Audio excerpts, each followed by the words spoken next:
প্রিয় দর্শক বন্ধুরা, আশা করি সবাই ভালো আছো।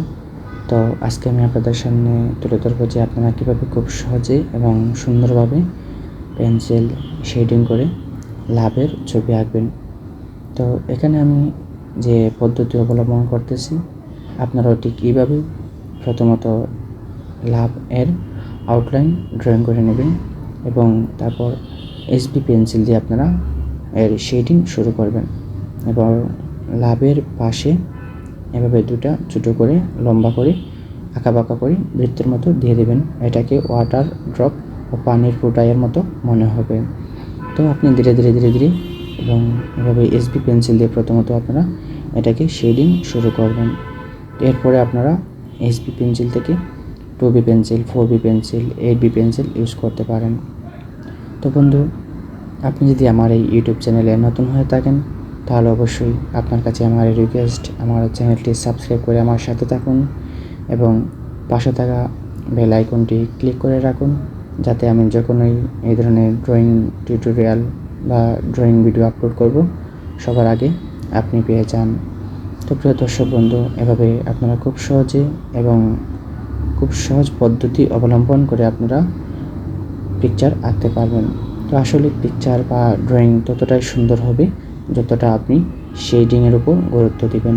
তো শেডিংয়ের মাধ্যমে কিন্তু ড্রয়িং, পিকচার বা যাই বলেন না কেন সব কিছুই আসলে ড্রয়িংয়ের উপর দিয়ে খুব সুন্দর হয় এবং শেডিং এর সৌন্দর্য আরও খুব বৃদ্ধি হয়। তো বন্ধু, এভাবে খুব সহজে আপনারা ছবি আঁকতে পারবেন। তো আসলে আমি প্রফেশনাল আর্টিস্ট না, ছবি আঁকতে আমার ভালো লাগে, তাই আমি ছবি আঁকি। আর আমি যতটুকু পারি আপনাদের সামনে তুলে ধরার চেষ্টা করি, আপনারা যাতে এভাবে ছবি আঁকতে পারেন। তো আসলে আমাদের অবসর সময় যেটুকু, সেটুকুকে যদি আমরা এভাবে ড্রয়িংয়ে সময় দিয়ে থাকি তাহলে আমাদের অবসর সময়টাও কেটে গেল আর আমাদের ভালো লাগলো।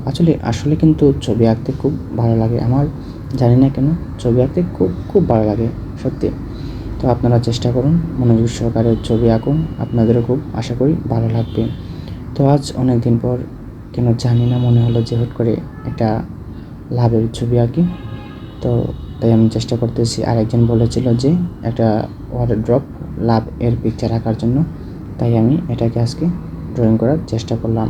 তো প্রিয় দর্শক বন্ধুরা, আপনারা যখনই ড্রয়িং করবেন তখন ধীরে স্থিরে সুন্দরভাবে ধীরে ধীরে ড্রয়িং করবেন এবং যতটুকু সম্ভব আপনারা এসবি পেন্সিল, 2B পেন্সিল এবং 4B পেন্সিল এতটুকুর মধ্যেই আপনারা ধীরে ধীরে শেডিং করবেন, তাহলে আপনাদের শেডিংটা অনেক সুন্দর হবে এবং শেডিং যদি সুন্দর হয় তাহলে আপনার পিকচারটা অনেক সুন্দর দেখাবে।